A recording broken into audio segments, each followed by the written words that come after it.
Guys, আসসালামু আলাইকুম। আশা করি সবাই ভালো আছেন।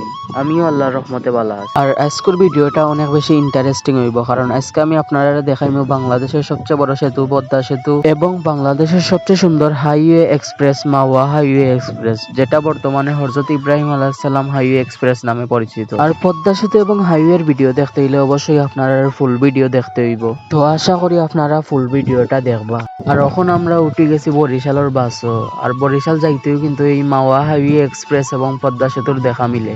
আর ঢাকা শহরের সবচেয়ে আকর্ষণীয় বিষয় হলো, আপনি যে সময় গাড়ির মাঝে উঠবা, উঠার বাদে আপনার চোখে কিছু লাগুক আর না লাগুক, ফ্লাইওভার ঠিকই লাগবো। আর দেখতে দেখতে হঠাৎ ছায়া দেখে আমি এয়ারপোর্টের সামনে আসছি। আর তারপরে হঠাৎ ছায়া দেখে আমি বাংলাদেশের সবচেয়ে বৃহৎ এবং আধুনিক শপিং মল যমুনা ফিউচার পার্কের সামনে আসছি। আর এই শপিং মলটা বর্তমানে বাংলাদেশের সবচেয়ে বেশি জনপ্রিয়। আর তোরা সামনে আইতেও হঠাৎ দেখে আমরা বাসটা থামাই দিছে। তো তোরা বাদেও বুঝলাম বাসটা কেনে থামাইছে, কারণ বাসের মাঝে বেজাল আছে। সম্ভবত বাসের মাঝে কাগজপত্র আছিল না, এর লাগে পুলিশে নিয়ে ফাইনও দিলাইছে। আর বাসের সুপারভাইজারে ফাইন টাইন দেয়া পুলিশের হাত পাও ধরিয়া বাসটারে ছাড়াইছে। আর তোরা সামনে আইতে আমার চৌকর মাঝে আর একটা সুন্দর জায়গা ফ্লাইওভার পড়লো। এই ফ্লাইওভারটা দেখতে অনেকটা বেশি সুন্দর আছিল, আর ভিউটাও অনেকটা দেখার মতো আছিল। দেখতে দেখতে আমরা এলাম বাংলাদেশের সবচেয়ে সুন্দর হাইওয়ে এক্সপ্রেস হযরত ইব্রাহিম আলাইহিস সালাম এক্সপ্রেসওয়ে, যেটা বর্তমানে বাংলাদেশের সবচেয়ে আধুনিক এবং গুরুত্বপূর্ণ হাইওয়ে রুট। আর এই রোডে ঢুকার সময় আপনারা অবশ্যই টুল ফি দিয়া ঢুকতে হইব। আর এই রোডে ঢুকার বাদে রোডের ভিউ দেখে আমার মাথাও তা পুরা নষ্ট হয়ে গেছে।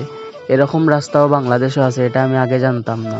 আর এটি বাংলাদেশের প্রথম অ্যাক্সেস কন্ট্রোলড এক্সপ্রেসওয়ে, অর্থাৎ নিজস্ব প্রবেশ পথ ও প্রস্থান ছাড়া অন্য কোনো ভাবে ঢুকার চান্স নাই এই রোডের মাঝে। আর এই রোডটা শুরু হয়েছে মূলত ঢাকার যাত্রাবাড়ি থাকি। আর এই রোডটা দৈর্ঘ্যে প্রায় 55 কিলোমিটার পর্যন্ত বিস্তৃত।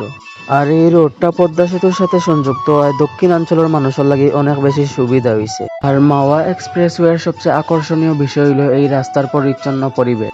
এক্সপ্রেসওয়ের পরিচ্ছন্ন পরিবেশ এবং রাস্তার সাইডের ফুল গাছ দেখলে যে কারো মন ভালো হয়ে যাইব। আর সাথে উপভোগ করতে পারবা দুই সাইডের সবুজ প্রকৃতি এবং মনোরম পরিবেশ। আর এই রাস্তা দেখতে যেমনটা সুন্দর, এটা তৈরি করতেও তেমন টাকা লাগছে।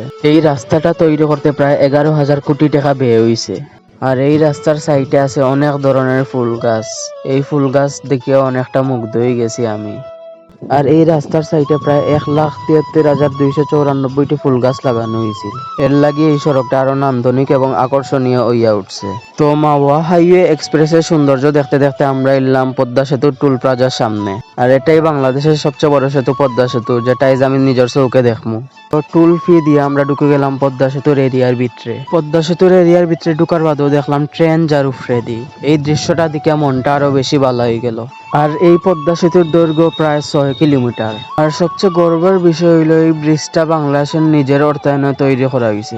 আর এই সেতুটা চালু হওয়ার কারণে দক্ষিণ ও পশ্চিমাঞ্চলের মানুষের যাতায়াত অনেকটা সহজ হয়ে গেছে। আর যাতায়াতে তার সময়টা অনেকটা কমিয়ে আইছে। আর এই সেতুর মাঝে সড়ক ও রেল লাইনের ব্যবস্থা থাকার কারণে এই সাইডের মানুষের আরো অনেক বেশি সুবিধা হয়েছে। আর এখন আমরা যাইলাম বাংলাদেশের সবচেয়ে বড় সেতু পদ্মা সেতুর উপরে দিয়ে। দুই পাশের বিশাল পদ্মা সেতুর দৃশ্য সত্যিই অনেকটা দেখার মতো। আর এই পদ্মা সেতুর উপরে দিয়ে আপনি যদি কোনো সময় আইন, অবশ্যই আপনার জানালার পাশে সিট রাখবা, কারণ জানালার পাশে সিট রাখলে আপনি এই সেতুর দৃশ্যটা সুন্দরভাবে উপভোগ করতে পারবা। আর এই সেতুটা তৈরি হওয়ার কারণে দক্ষিণাঞ্চলের অর্থনীতি ও পর্যটনে বড় পরিবর্তন আইছে। আর প্রতিদিন হাজার হাজার যানবাহন এই সেতু ব্যবহার করে। এই সেতুর নির্মাণ কাজ শুরু হয়েছিল 2014 সালের 7 ডিসেম্বর।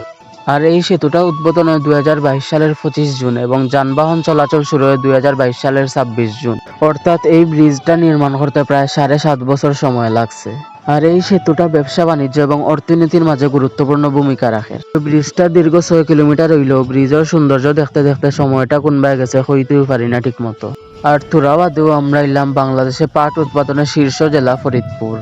এর কারণ হইল ফরিদপুরের জলবায়ু এবং উর্বর মাটি পাট চাষের লাগি অনেক বেশি উপযোগী। আর বাংলাদেশ বিশ্বের মাঝে অন্যতম প্রধান পাটজাত পণ্য রপ্তানিকারক দেশ। এসেটের গ্রামীণ পরিবেশটা দেখতে অনেকটা বেশি সুন্দর, দেখতে অনেকটা ছবির মতো সুন্দর লাগে। আর রাস্তার প্রাকৃতিক সৌন্দর্য দেখতে দেখতে আমরা এলাম গোপালগঞ্জ। তারপরে এলাম গোপালগঞ্জের টুঙ্গিপাড়া। তো গাইস, আজকের ভ্রমণটা আমার কাছে সেরা একটা ভ্রমণ আছিল। এরকম ভ্রমণের অভিজ্ঞতা সত্যিই ভোলার মতো নয়। আর আজকের ব্লগ ভিডিওটা আপনার কাছে কেমন লাগছে অবশ্যই কমেন্ট করে জানাইবা। আর সবাই ভালো থাকবা। আল্লাহ হাফেজ।